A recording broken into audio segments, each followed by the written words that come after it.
اس نے پورے پاکستان کو مسنگ پرسن میں تبدیل کر دیا ہے. ہماری ملٹری اسٹیبلشمنٹ عربی اونٹ سے بھی زیادہ خطرناک ہے. اگر اسے خیمے میں جگہ دو تو یہ پورے خیمے پر قبضہ کر لے گی اور مالک کو دھکے دے کر باہر پھینک دے گی.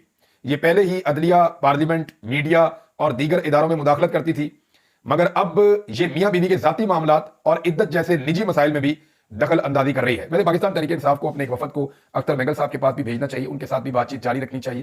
ان کے ساتھ وہاں پہ ظلم اور فسطائیت ہو رہی ہے بلوچستان میں، جس کا وہ مقابلہ کر رہے ہیں. اور اختر مینگل صاحب وہ شخصیت ہیں جو بلوچستان کے نوجوانوں کو کم سے کم بٹھا کے بات چیت شروع تو کر سکتے ہیں. وارنگ بلوچ صاحبہ ہیں، چاہے وہ منظور پشتین ہیں، چاہے وہ بلوچستان کے رہنے والے غیور بلوچ ہیں، چاہے وہ غیور پٹھان ہیں بلوچستان کے رہنے والے. یہ دو جو طبقات ہیں وہ بہت بڑی تعداد میں وہاں پہ رہتے ہیں، بلوچ اور پٹھان. تو ان کے ساتھ جو ہے وہ بات چیت کی جا سکتی ہے، بیٹھا جا سکتا ہے، ان کی بات سنی جا سکتی ہے، کوئی رستہ نکالنے کی کوشش کی جا سکتی ہے. لیکن میں پچھلے ویلاگ میں آپ کو کہہ رہا تھا کہ جس کے ہاتھ میں ہتھوڑا ہو اسے ہر مسئلہ کی نہیں نظر آتا ہے اور اسے لگتا ہے کہ اس کو ٹھوک دو پکڑ کے. تو ڈنڈے والی پالیسی جو ہے وہ کام نہیں کر رہی بدقسمتی سے. ڈنڈے والی پالیسی کا نتیجہ یہ ہے کہ تورخم بارڈر کے اوپر روزانہ کی بنیاد کے اوپر ملینز آف ڈالرز کا نقصان ہو رہا ہے. یعنی پاکستان میں تورخم بارڈر ہے اور تورخم بارڈر میں جو ہے وہ سینکڑوں ٹرکس کھڑے ہیں، وہاں پہ کھانے پینے کی اشیاء بھی ہیں، ایسی چیزیں بھی ہیں جو خراب ہو سکتی ہیں. اور جتنے کاروباری لوگ ہیں وہ ان ٹرکوں کا رستہ مانگ رہے ہیں، جناب ہمیں افغانستان کی طرف جانے دیں، وہاں سے یہاں پہ آنے دیں. لیکن تورخم بارڈر بند ہے اور ایک ڈٹائی ہے دونوں طرف سے. میرے خیال میں یہ پاکستان کو تھوڑا سا دل بڑا کرنا چاہیے. زیادہ نقصان اس میں پاکستان کا ہوتا ہے اور ملینز آف ڈالرز کا روزانہ کا نقصان خیبر پختونخوا کی اکانومی کو ہو رہا ہے. ناظرین، ہماری افغان پالیسی جو ہے وہ اتنی فضول ہے کہ اس کو مجید نظامی صاحب ہیں جرنلسٹ، انہوں نے ایک سٹیٹمنٹ کے اندر ہی ساری بند کر دی. وہ یہ کہتے ہیں کہ نہ خدا ملا نہ وصال صنم. گزشتہ 10 سال میں ہمارے ترکش میں جو آخری تیر تھا وہ یہی تھا کہ ہم افغان طالبان کو دنیا کے ساتھ مذاکرات کے لیے بٹھا سکتے ہیں. اب وہ بھی کارگر نہیں رہا کیونکہ دنیا کی نظروں میں ہمارے نخرے بہت زیادہ تھے.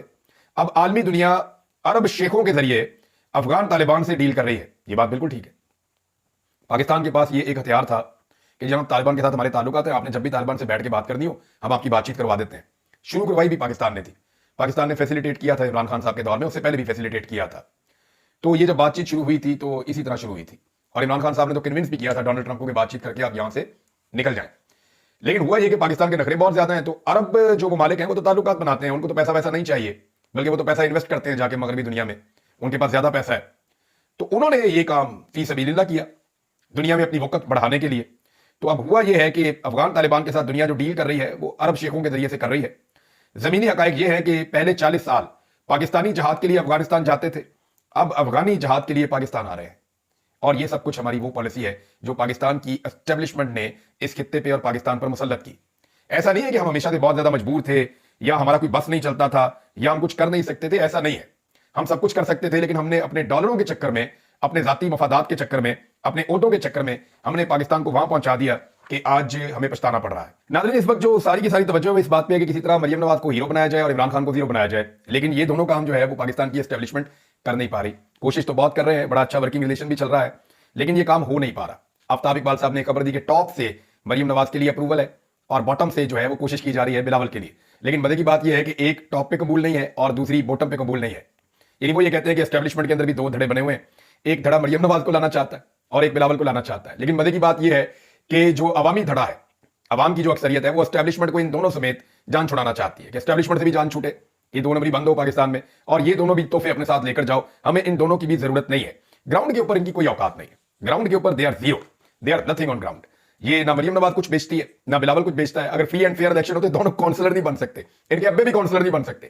یاسمین راشد صاحبہ کسی ایک خاتون پر یا نوجوان پر وہ ہاتھ رکھ کے یہ کہہ دینا کہ نواز شریف کے مقابلے میں تم کونسلر کا الیکشن لڑو، تو وہ نوجوان نواز شریف کو کونسلر کا الیکشن بھی ہرا دے گا. میں عمران خان کی بات نہیں کر رہا، میں یاسمین راشد کے ہاتھ کی بات کر رہا ہوں. اور واقعی میں یہ حالات لاہور کے اندر اس خاندان کے ہو چکے ہیں. لاڑکانہ سے بلاول الیکشن نہیں جیت سکتا، الٹا لٹک جائے. اگر فری اینڈ فیئر الیکشن آپ کروا دیں، عالمی مبصرین بلا لیں، سب کو بٹھا دیں، آپ الیکشن کروا کے دیکھ لیں، یہ وہاں سے الیکشن نہیں جیت سکتا. جو مرضی کر لیں، نواب شاہ سے الیکشن نہیں جیت سکتے. ان کی درگت بن چکی ہے عوام کے اندر، ان کی جڑیں ختم ہو چکی ہیں، یہ کھوکھلے ہو چکے ہیں. اسی لیے تو بیچارے بوٹ پالش کر رہے ہیں. ان کے پاؤں اگر زمین کے اوپر ہوتے تو ان کے ہاتھ میں کبھی بھی برش نہ ہوتا. ان کے پاؤں زمین کے اوپر نہیں ہے. میرے پاس جو انفارمیشن ہے گراؤنڈ سے، جو لوگ میرے ساتھ بات کرتے ہیں وہ کہتے ہیں کہ پریکٹیکلی دے آر گون، وہ ختم ہو چکے ہیں، اب وہ واپس کبھی نہیں آ سکتے. ان کے حالات بہت پتلے ہیں. لیکن دیکھیں سیاست ہے نا، آپ اس میں کوئی بھی بات حتمی کہہ نہیں سکتے. عمران خان صاحب بھی غیر مقبول ہوئے تھے، پھر ایک دم بہت مقبول ہو گئے تھے اور ابھی بہت مقبول ہیں. تو سیاست میں واپسی ہو سکتی ہے، لیکن سب سے پہلے جو سیاست میں واپسی کرنی ہوتی ہے، آپ نے اپنی پالیسی ٹھیک کرنی ہوتی ہے.